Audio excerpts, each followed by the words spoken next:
Affichez uniquement les temps forts. 49e au Dani Alves. Il tente la lucarne à 40 mètres, et figurez-vous qu'il a pas manqué tant que ça pour que ça retombe. 47e on est reparti au parc avec une embrouille gentillette entre Palois et Berchiche. Quand un flic rencontre un zadiste, forcément, mi-temps au parc. Ça n'a pas été simple, voire très compliqué, pourtant, Paris a plié le match en 2 minutes. Nantes va devoir se découvrir, s'il a les moyens. 40e Angelito. Le centre rentrant qui fuit tout le monde, y compris le gardien, qui met du temps à déplier sa carcasse. Il faut dire que le dénommé Touré se foire bien au premier poteau. Madame faites ça avec le nouveau-né en tribune, pas raisonnable de sortir le bébé avec ce temps. JDR. 36e CAVANI. J'allais vous dire que Tatarouza nous passait somme toute une après-midi joyeuse, je me suis avancé. Premier décalage du match pour EDI qui flingue le gardien roumain à ras de terre. Le plus dur est fait pour Paris. 33e Nico Palois maîtrise Neymar comme une manif de la CGT entre Bastille et Nation. Mon CRS sur 29e Poissé retour sur Neymar. Le Brésilien était bien lancé par Di Maria mais le mec s'est fait courser par les chiens de Baskerville.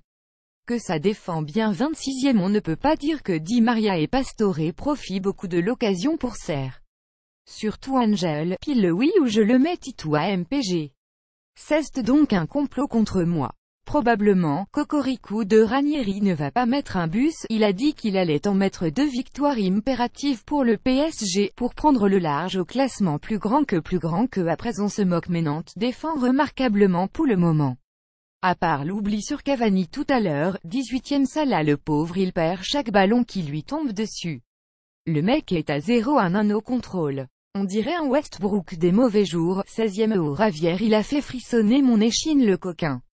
Contré au dernier moment après cette série de crochets. Toujours pas d'occasion nette. 12e j'apprends que la dernière passe décisive de Ravière en L1 remonte au mois d'avril.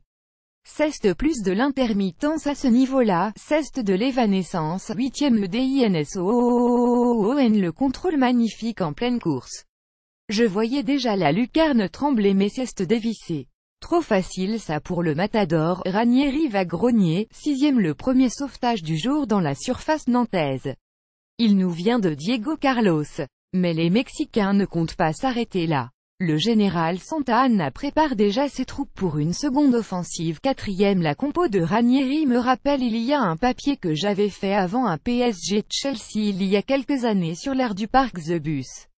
Je viens de mettre la main dessus. 16h54 allez la Canal vire-nous le rugby en scène car, je déconne je vous livrais aussi France-Afrique du Sud ce soir 16h31 à Nantes. Ranieri avait promis de garer de bus, il n'a pas menti. Magnifique compo en 451 avec un seul type habitué à frapper au but de temps en temps, Salah. Ça promet du spectacle. Porte-bloc voici la composition du FC Nantes pour affronter le @PSG-by-inside à 17h PSGFCN pic.twitter.com 76 CKSelv FC Nantes @FC Nantes November 18 2017 16h28 Salut tout le monde la Vita Bella encore plus certainement, quand je vous aurais dit que Javier Pastore d'Amour est titulaire cet après-midi au parc. Avec Angelito aussi, Mbappé et Draxler sur le banc, donc compo du PSG Areola Dani Alves, Thiago Silva Cap, Marquinhos, Berchiche Verratti, Rabiot, Pastore Di Maria, Cavani, Neymar, le Parisien PSG @le Parisien, PSG November 18, 2017 Et si le championnat de France était plié dès la semaine prochaine on s'explique Monaco a paumé 2 points à Amiens vendredi, et le champion en titre doit recevoir dimanche prochain dauphin de la saison dernière. Si tout roule pour Paris d'ici là, ça peut donc nous donner 9 points d'écart entre les deux équipes dimanche prochaine à 23h.